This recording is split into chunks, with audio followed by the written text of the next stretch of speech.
Olá pessoal, tudo bom? Aqui é o amigo Panda, de volta da Panda Titã Informática, e a gente hoje vai falar na nossa segunda aula sobre o curso de Forense Digital Básica, os nossos tutoriais aí que a gente vai ver sobre a questão da investigação forense digital de dados, né? E hoje vamos falar sobre a legalidade da atuação do assistente ou do investigador forense que está fazendo a análise de dados, né? Principalmente a legalidade para o final do relatório. E sobre a coleta de material, qual é os preceitos dinâmicos e cuidados físicos que nós temos que ter com a coleta do material, pois isso pode influenciar muito no resultado da qualidade final, incriminatória ou não, da pessoa que está sendo investigada. E a gente vai falar sobre quais ferramentas que existem aí disponíveis para fazer a coleta desses dados, né? Até porque na terceira aula nós vamos ter uma maneira de criar um desafio para quando o investigado ele bloqueia os dados para a gente acessar, e como é que a gente acessa esses dados. Isso vai ser na terceira aula, mas hoje é importante em relação à coleta de material, né? E aproveitando aí para você se inscrever logo no nosso canal aí, porque com a sua inscrição você vai ser notificado dos novos vídeos do curso que vai estar saindo semanalmente, né? E quarta-feira agora já temos a terceira aula. E também aproveita e deixa o seu like aí pra gente, porque isso aí vai ajudar a gente a alcançar mais gente aí nesse mundão do YouTube aí, né? Então vamos lá começar a nossa instrução, nosso tutorial, nossa aula. Deixa só eu vir aqui pro meu cantinho, né? Para não atrapalhar aí ninguém. E vamos seguir aqui com o nosso tutorial, né? Deixa eu chamar ele aqui e vamos lá. Bom, primeira coisa que a gente tem que ver é a questão das responsabilidades no âmbito jurídico, né? Quais são essas responsabilidades que vão existir em relação ao âmbito jurídico? Melhor dizendo, como é que você vai estar enquadrado perante a lei para que você seja não só responsável, mas também tenha participação legal sobre o processo investigativo que há na forense digital. Tudo isso vai se resumir praticamente numa lei que é 3 de outubro de 1941, que é a Lei 3.689. E o mais interessante é que essa lei aí, que está no CPP, o Código de Processo Penal, ela vai regimentar através do artigo que a gente vai ver aqui, ó, que é o artigo 159, e ela vem um pouquinho antes do 158 também.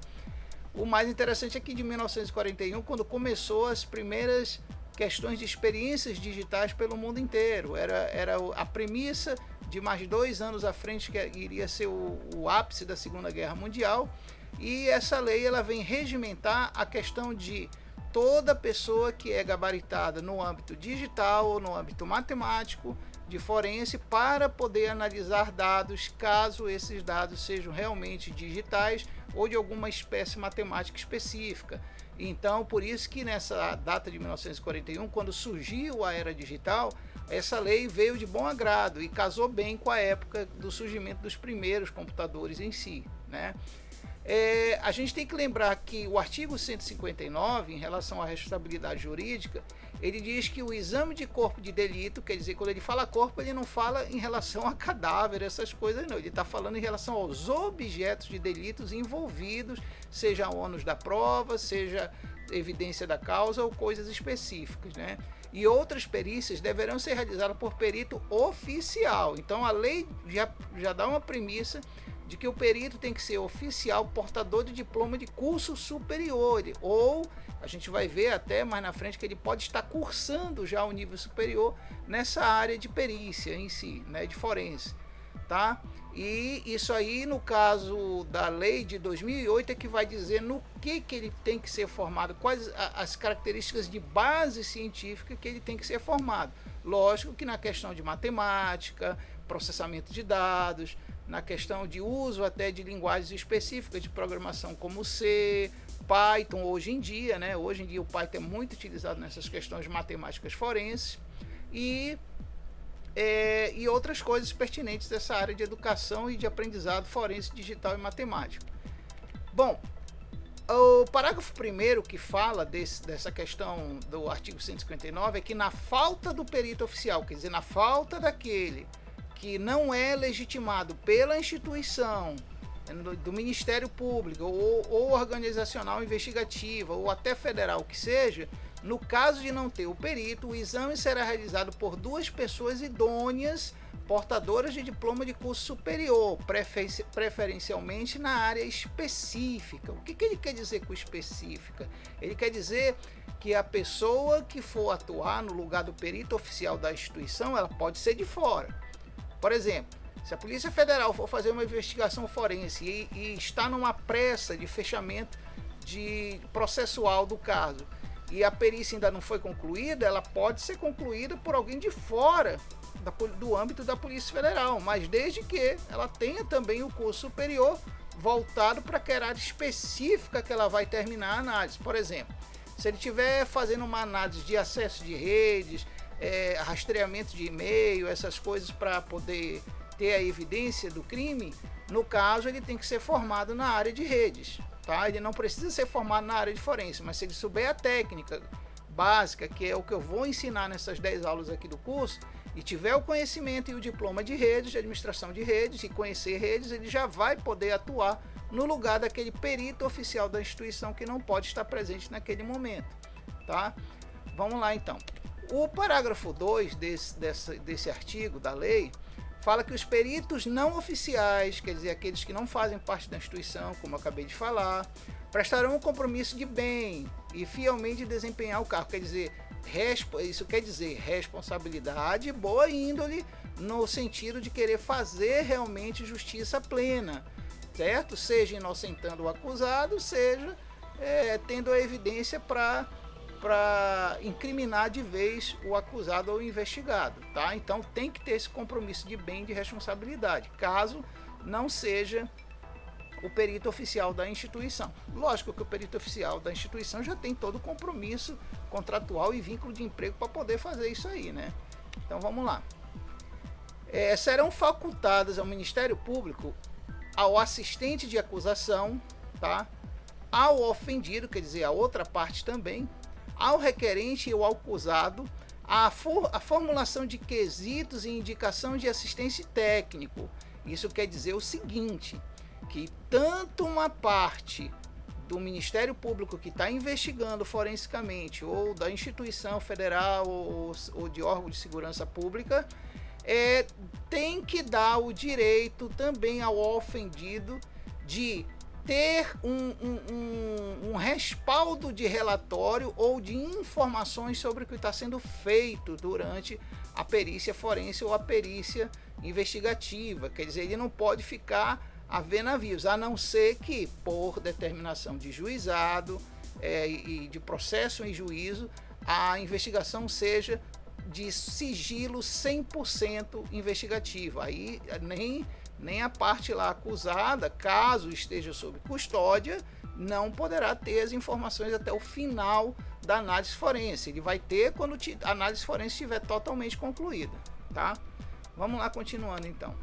Aí nós temos o parágrafo 4º, que diz que o assistente técnico, aquele que não é oficial, atuará a partir da sua admissão pelo juiz e após a conclusão dos exames, a elaboração do laudo pelos peritos oficiais. Quer dizer o seguinte, que eu, por exemplo, que eu não tenho vínculo empregatício com nenhuma instituição investigativa, forense, policial, do governo federal, ou seja o que for.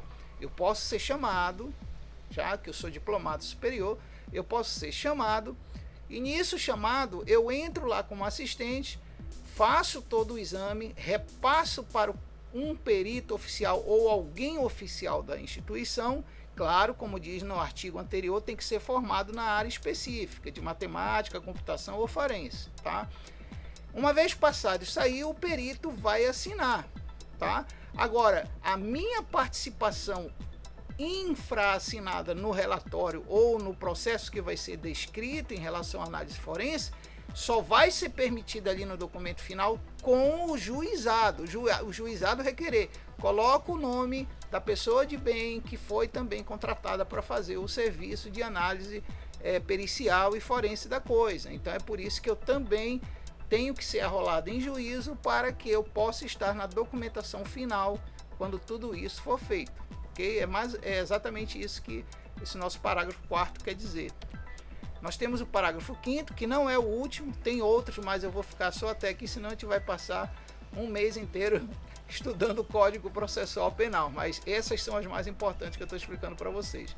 O quinto diz o seguinte: durante o curso do processo judicial, é permitido às partes, quanto à perícia, quer dizer, quanto ao que a gente está fazendo pericialmente, a oitiva, olha só, a oitiva, quer dizer, o oito das partes e seus peritos, quer dizer, pode ser que o tipo de processo e o tipo de ajuizado da questão que está sendo feita da análise forense e perícia tenha que ter a conjugação de ambas as partes, do Ministério de Análise, aliás, da entidade de análise e da entidade acusada. Então os dois têm que ter a oitiva de um juiz poder ouvir os dois. E por que a parte acusada quer saber da análise forense?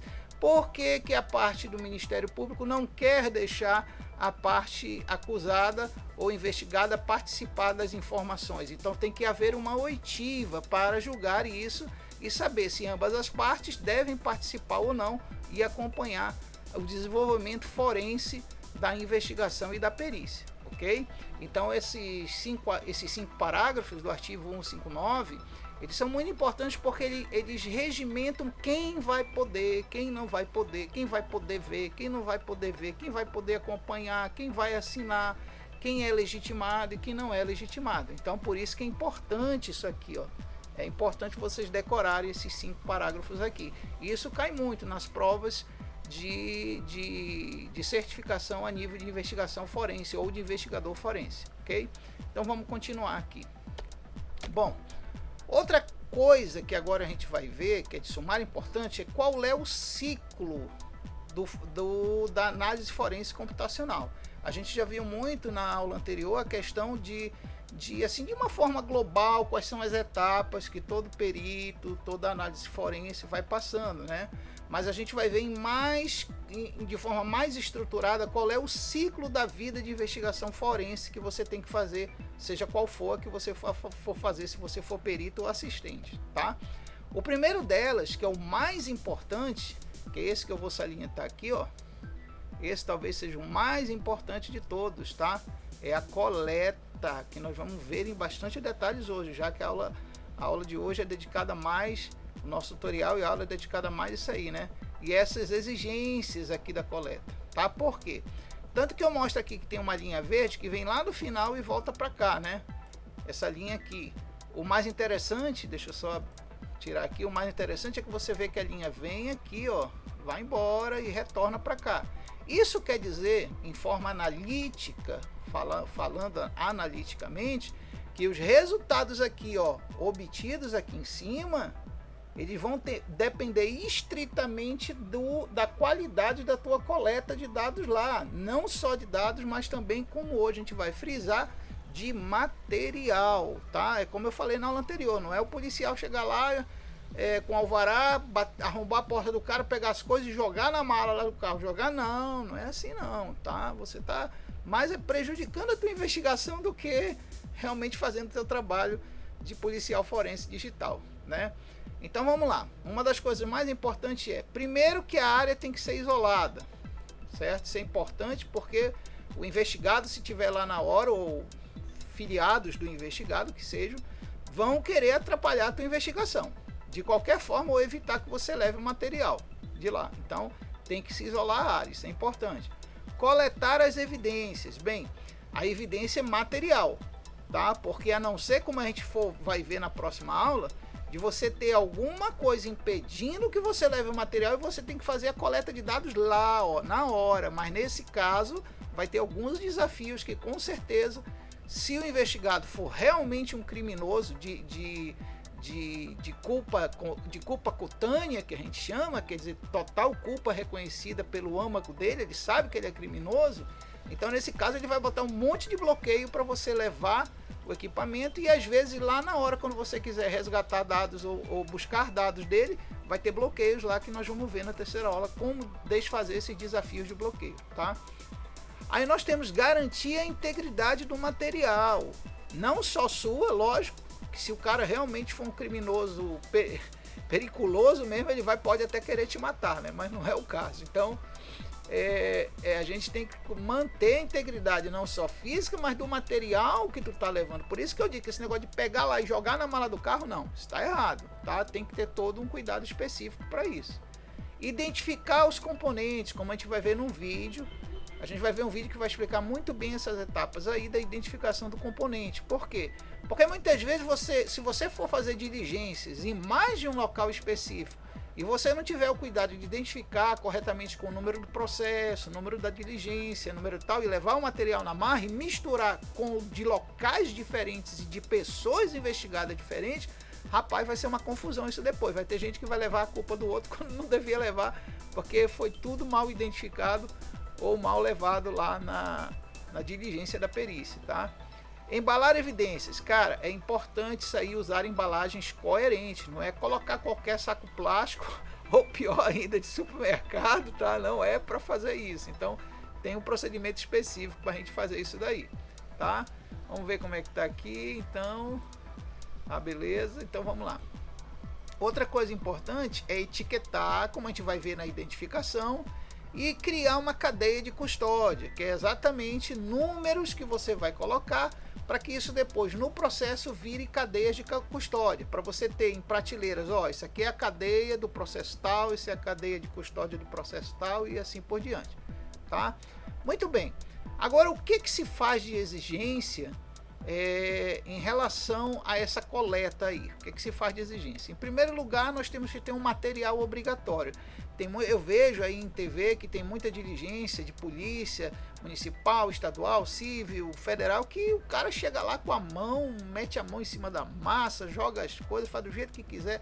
Cara, tem que ter um material. Se você está trabalhando com dispositivo eletrônico, dispositivo sensível, que até uma queda pode danificá-lo, você tem que ter material correto para pegar esse equipamento e levar até a custódia na instituição investigativa, tá? E quais são esses materiais? Deixa eu só jogar aqui a minha câmera para não atrapalhar aqui, jogar um pouquinho mais para cima. Ok, então vamos lá. Quais são esses materiais? O primeiro dele, mais importante, são as luvas de procedimento. Aquelas luvinhas que hoje está fazendo muito sucesso aí por causa do Covid, né? Muita gente na rua usando luva por causa do Covid. Ó, boa ideia, realmente ajuda a proteger também, além do álcool, tá? A luva tem que ser de borracha fina, borracha, não é latex, tá? Tem que ser aquela borracha fina, tá bom?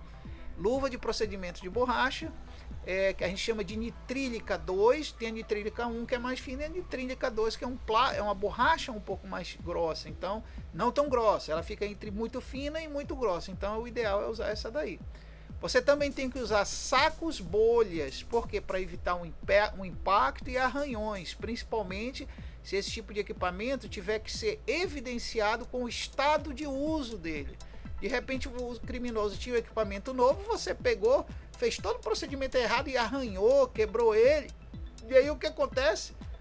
O criminoso vai dizer que não é o dele, porque o dele era novo e você acabou envelhecendo o equipamento dele cheio de arranhões, né? Então tem que ter saco bolha para isso e recipientes TechLabs plástico para levar certos equipamentos eletrônicos. Quando eu falo TechLab, você pode conseguir esses equipamentos nas melhores lógicas de laboratório eletrônico que existe aí na sua cidade, tá? Muito bem, que mais então precisa, né? Que mais precisa? A gente precisa aqui, ó, de grampos, pode ser um grampeador que esteja bem limpo para não deixar resíduos sobre o material e o recipiente, lacres metálicos ou plásticos numerados, tá? É muito bom, é muito importante você conseguir lacres que sejam numerados, tá bom? Essa numeração ela pode ser feita impressa na instituição ou pode ser comprada na gráfica ou qualquer outro tipo de loja que venda esse tipo de equipamento, tá? Outra coisa importante é as etiquetas de pré-elaboração de identificação. O que seria isso? Etiqueta de pré-elaboração e identificação. É aquela etiqueta que já vem com linhas, que ela pode ser editada na instituição com o logo da instituição ou uma etiqueta branca com a marca d'água do logo da instituição de investigação, como Polícia Federal e etc. E para você escrever as identificações do equipamento, número do equipamento, modelo, código, processo e tudo mais ali identificado direitinho, tá? Outro material importante que você tem que ter é os sacos antistáticos TechLab para dispositivos flash. Olha, a gente sabe que a memória flash e dispositivos até como disco rígidos Tem muita gente que trabalha nessa área técnica que sabe que um imã muito grande daqueles alto-falantes grandes, se você passar por um equipamento desse, pode apagar a informação e adulterar a informação. Então, na hora de você transportar, você tem que usar sacos que a gente chama de desenoidados, que eles não acumulam eletricidade, nem estática atravessa eles, tá? E é importante você levar equipamentos como celulares, tablets, cartões de memória, celulares, deixa eu ver o que mais.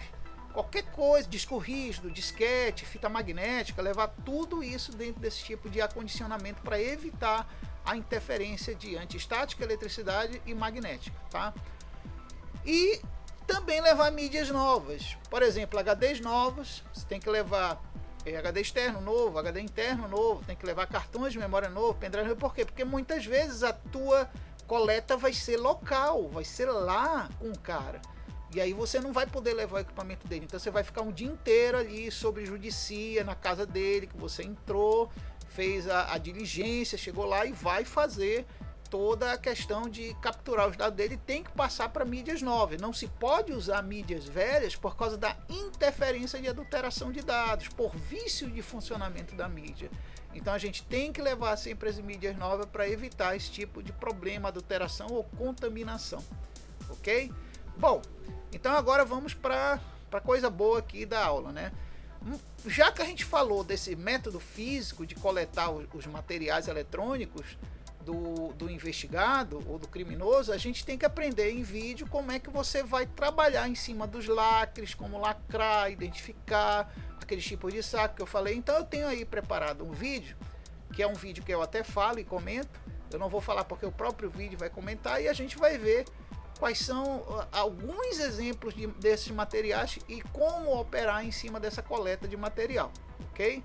Então vamos lá, deixa eu colocar aqui e vamos dar um play para a gente ver aí tudo funcionando aí bonitinho, ok? Então vamos lá.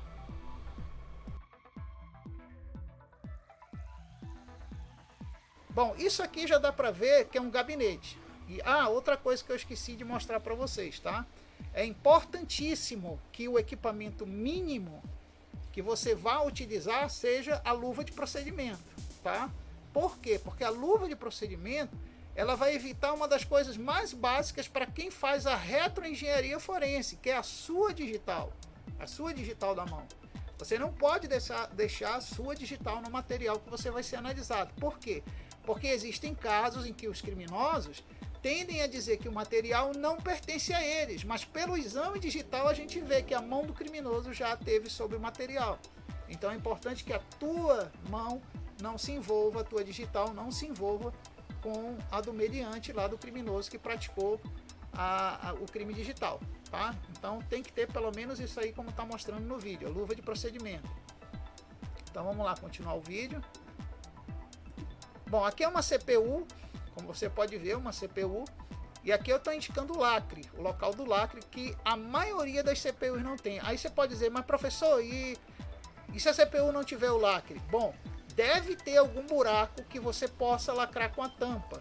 Se não tiver, você pode levar um mini furador manual e fazer um furo lá na tampa entre o metal e o alumínio para você poder colocar o lacre, tá? Então, a maioria das CPUs tem essa posição de lacre aí. Então você vai lacrar. Veja que o lacre ele tem que ter um número de série. Esses lacres seriados você pode comprar em lojas de Tech Lab, tá? E principalmente em indústria. A indústria manda fazer esses lacres numerados, mas vendem por aí também esses lacres numerados, tá bom? E você tem que ter noção desse número. Tem que saber que número é esse, porque através desse número é que você vai conseguir identificar depois num lote aonde é que está aquele material que você deseja pegar para fazer análise depois. Então tá aí o número. Eu vou indicar para você aí agora no vídeo que tem que ser anotado no material ou numa etiqueta, tá? Tem que ser anotado no material ou numa etiqueta. Como tá anotado ali, ó. Tá anotado numa etiqueta já o número do lacre, o número do lote que vai ser e o número do processo, também pode ser o número do processo que está aí, do processo investigativo e o lote. Mas tem que ter o número da etiqueta, tá? Então ele vai colocar agora a etiqueta aí.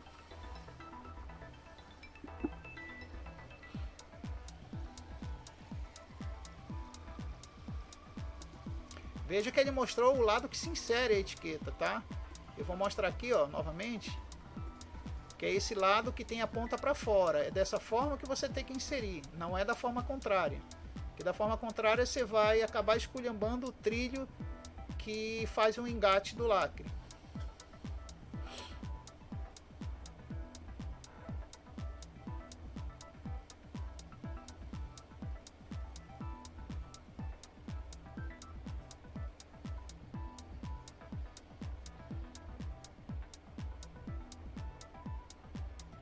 Se você depois de lacrado quiser cortar o excesso, eu aconselho você cortar só a metade do lacre, tá?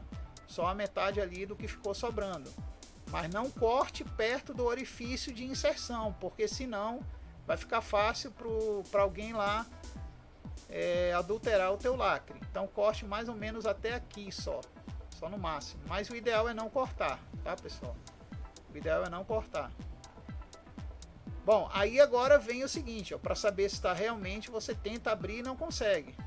E agora com as etiquetas, o que é que você vai fazer? Você vai colocar em qualquer lugar? Não, você vai colocar, já que é um lacre simples, você vai colocar sobre o parafuso, tá? Para evitar de alguém tentar abrir a máquina. Então, se tiver 4 parafusos, você tiver 4 etiquetas, é o ideal para evitar de alguém chegar aí, rasgar o papel e tirar o parafuso, tá?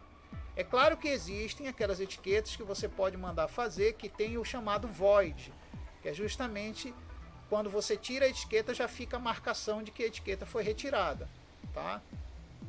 Mas a nível forense isso aí às vezes atrapalha a fotografia de identificação. Aqui eu estou colocando na outra, tá? Estou colocando na outra, no outro parafuso para evitar de abrirem a máquina.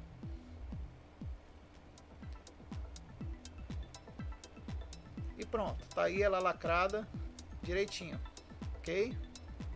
Agora nós vamos ver o próximo vídeo, que já vai mostrar um outro tipo de material. Aí a gente já envolve HD, celulares e tudo mais, mas eu tenho cada vídeo para cada coisa para mostrar para vocês aí. Vamos ver se tem alguma pergunta do pessoal.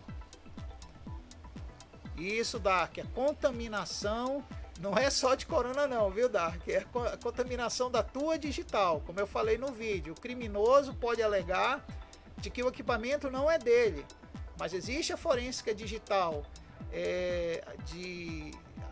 digital de revelação biológica que mostra a presença dos aglutinados de gordura do dedo que ficam com a marcação do criminoso.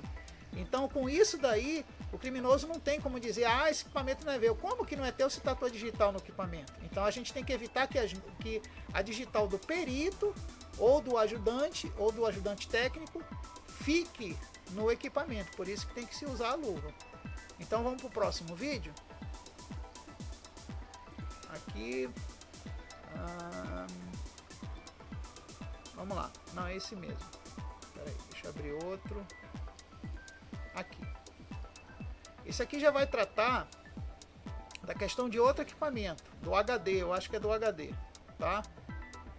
Se for um HD, muitas vezes acontecem as duas situações, tá? Você não pode levar o computador, principalmente se for um mainframe grande, você não pode levar. Eu já vi situação de gente que não podia realmente levar o computador porque ele estava praticamente enjaulado, o computador de tal forma, cabeado de tal forma com segurança, que se você arrancasse o servidor de lá, ia quebrar tudo, ia danificar os dados e tudo mais. Então muitas vezes você vai ter que arrombar a tampa e só tirar o HD, ou o criminoso pode ter alguns HDs escondidos em algum lugar, né? Então se você pegar o HD, você vai ter que ter esse cuidado de pegar pelas laterais, mas não na placa, tá? Mas não na placa. Isso aqui não faça, não pegue na placa.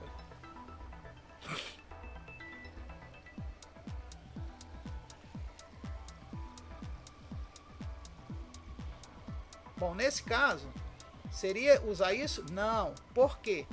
Só se você tiver o original do HD, porque esses plásticos aí, existem dois tipos dele. Existe o tipo que realmente não é condutor, ele é realmente isolante, e existem uns que não são isolantes. Evite esse risco porque os que não são isolantes podem danificar o equipamento. Tá? E apenas os originais que vêm com eles é que são realmente isolantes. Então não arrisca utilizar isso. O que é que você vai fazer?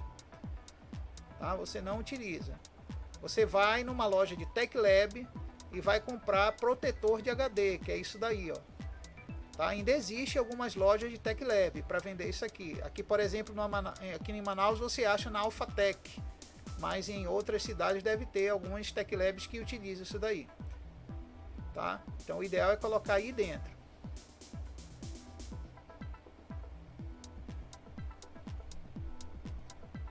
Bom, vem a etiqueta com a identificação dos lacres. Os lacres já foram identificados, essa etiqueta ela pode ser colocada no equipamento, mas na parte que não afete a placa, ok? Na parte que não afete a placa. E que não cubra os dados seriais do equipamento. Veja que eu coloquei ali numa parte que só é propaganda, e a outra parte é que tem os dados seriais, porque isso vai para o relatório final, isso vai ter que ir para o relatório final.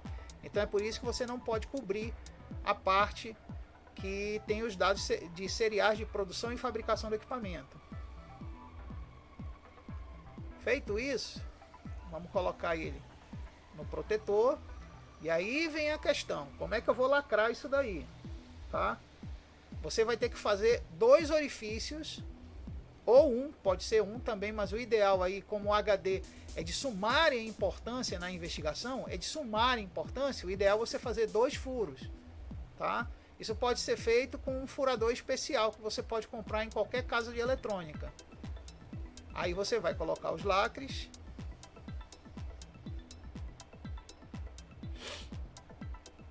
Vamos colocar os lacres aí para deixar lacradinho. Eu aconselho 2, tá? Por causa do grau de importância do HD, que é onde exatamente onde o meliante ou criminoso ele vai processar todos os dados dele aí. Então use 2 lacres. Enquanto está lacrando, veja que não dá para deslacrar depois que você passa no sentido certo. Eu fiz ali força e não deu para deslacrar não. Enquanto isso, bora ver o pessoal do chat aqui.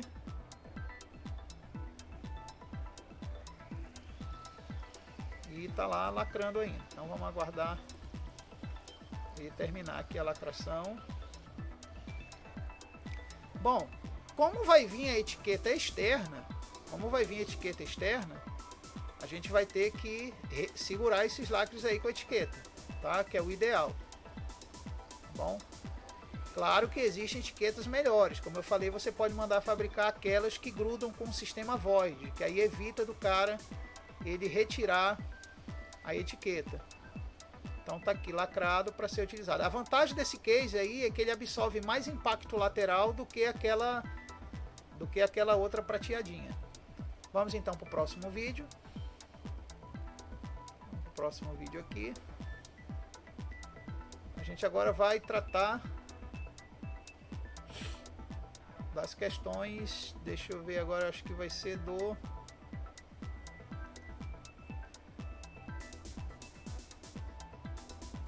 Ah, sim, HD menores, tá? Os HDs de 2,5 polegadas, principalmente de notebooks, tá? Muitas vezes o notebook, a parte de BIOS interna dele, da EEPROM, às vezes você consegue, é parte importante para a investigação forense, porque o modelo do equipamento que você está utilizando, ele vai ser informado, né? Então, por isso que é importante você também ter a BIOS, você ter um notebook completo, mas para quem vai fazer a investigação, o ideal é retirar o HD de dentro do notebook. Então, isso é válido também para SSD, tá? Muita gente diz assim, o SSD aguenta porrada. Não aguenta não. Uma pressão de 5 kg lateral no SSD ou sobre o SSD já pode danificar um SSD usado, tá? Então tem que ter cuidado com isso. Não tocar na placa, importantíssimo, tá?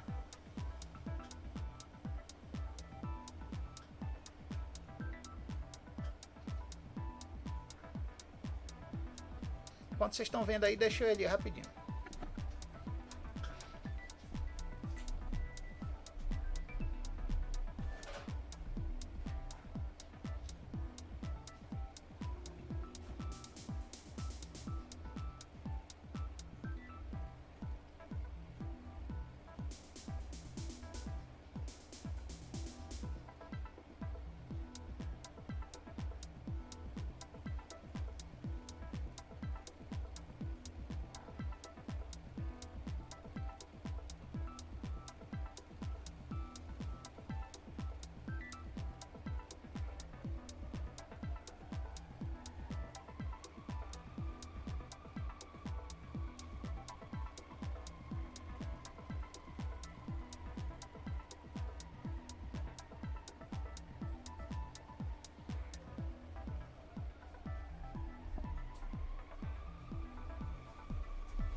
Bom, tem que ser o mais perfeitamente embalado em questão de proteção, tá?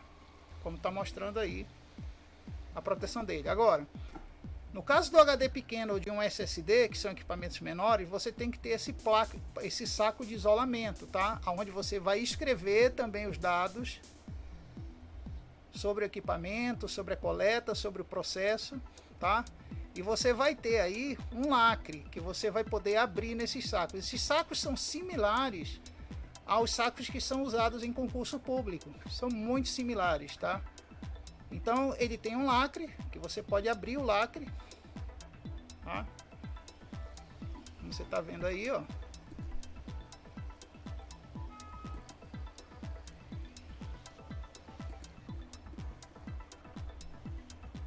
E depois de aberto o lacre,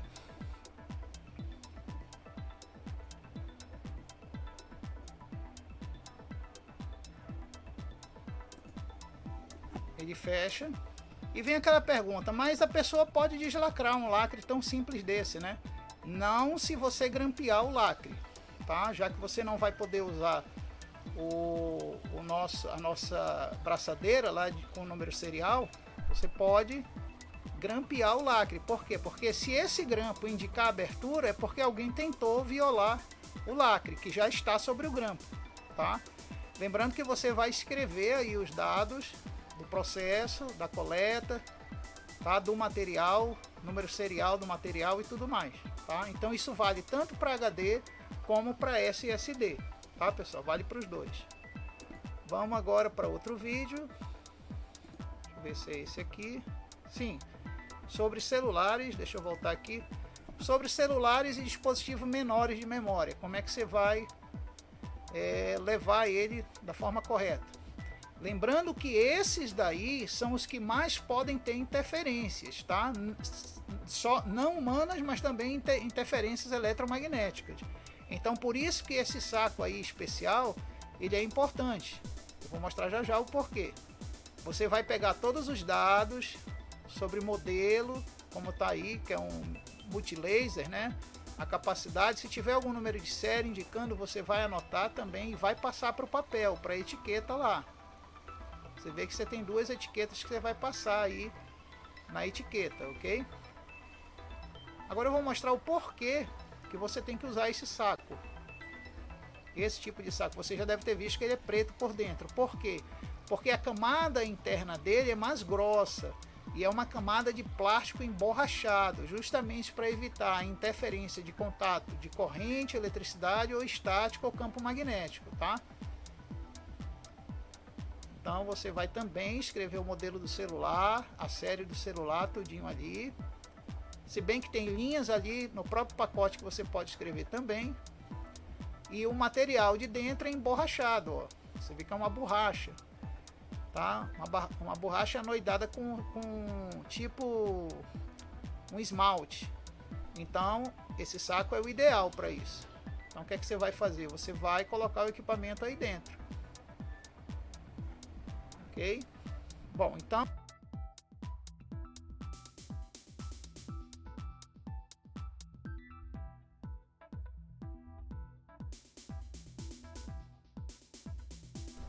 bom, pessoal, então deu para ter uma ideia, né, de como que você vai conseguir trabalhar em cima da coleta física correta de dados, tá? Para a captação desse material aí que você vai usar em análise depois pericial e forense, tá? Bom, então vamos seguir novamente aqui.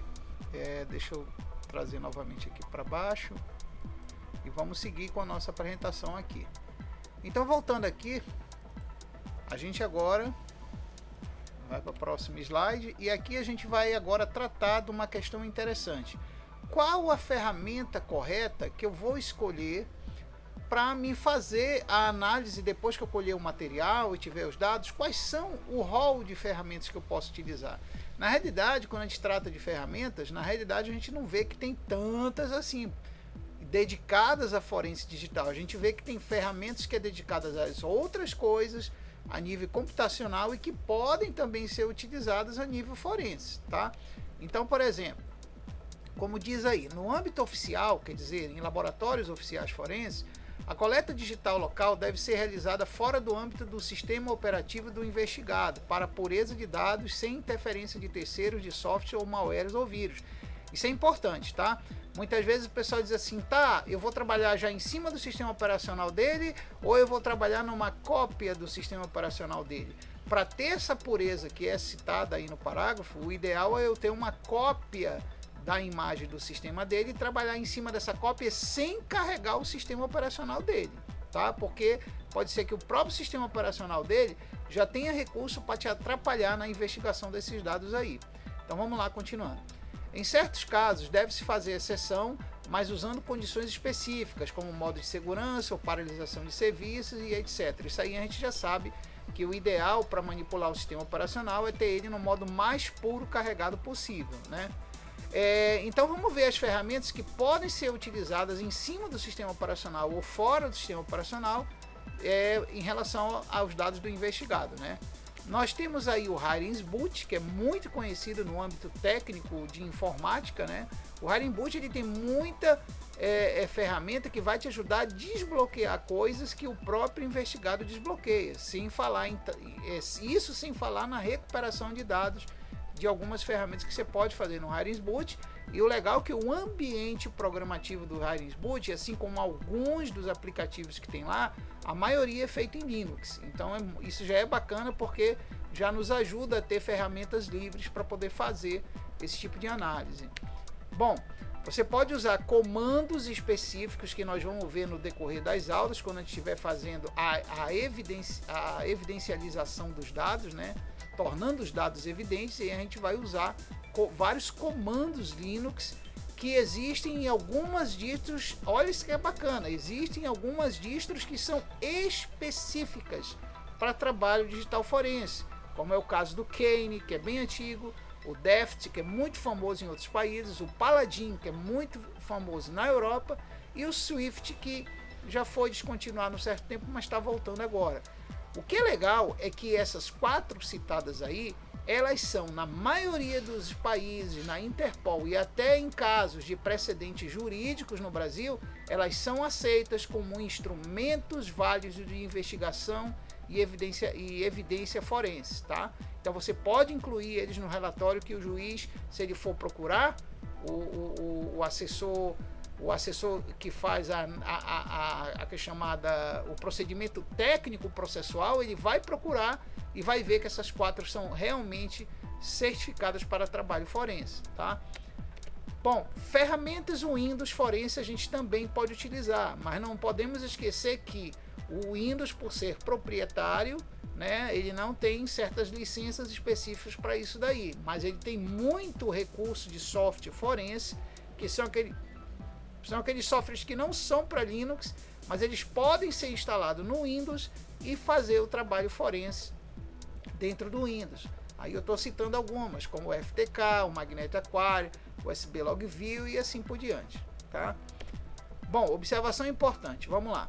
Todas as ferramentas proprietárias, caso sejam utilizadas, deverão estar devidamente licenciadas. Você não pode usar pirata, tá? Se você estiver usando o Windows, você estiver usando uma ferramenta paga que rode dentro do Windows, você tem que ter a licença comprada, porque pirataria invalida todo o processo investigativo forense, em cima invalida até a evidência em si. Por quê? Porque só o fato de tu ter o Windows craqueado com vírus já vai alterar o dado da evidência. Então por isso que você tem que usar licenças originais, ok? Muito bem. Para terminar, o que é que tem? No caso da impossibilidade de levantar um material eletrônico sob coleta material, deveremos usar ferramentas livres para fazer cópias íntegras, incluindo timestamp. Para quem não sabe o que é timestamp, é o horário de criação e de uso daquele arquivo ou daquele dado digital que está lá no computador, e o time state, que é o que? Qual foi exatamente a última data e hora que aquele arquivo foi fechado, que é o time state, tá? Dos dispositivos digitais do investigado, quanto ao armazenamento de dados e quanto às memórias voláteis. Então, olha só, quer dizer aí que você tem que ter todo o cuidado, e isso é que a gente vai começar a ver a partir da 4ª aula em diante, porque na nossa 3ª nós vamos ter os desafios dos bloqueios que o investigado nos coloca, né, em relação ao uso do material dele. Já na quarta a gente vai começar já a fazer isso, a fazer a clonagem dos dados, conservando essas características de data, de hora de uso, de fechamento de arquivo e todo o cuidado digital em comandos que a gente já vai começar a ver na quarta aula. Mas não perca a terceira, que vai ser muito importante, que vai mostrar algumas técnicas de informática, técnicas de laboratório e também de Linux para o Android e também para cartões de mídias que normalmente ficam bloqueados pelo investigado, ok? Então, espero que hoje a aula tenha sido muito proveitosa para vocês e fica aí o abraço do Panda, paz e amor para vocês e a gente se vê na nossa terceira aula sobre os desafios impostos pelo investigado. Até mais, pessoal!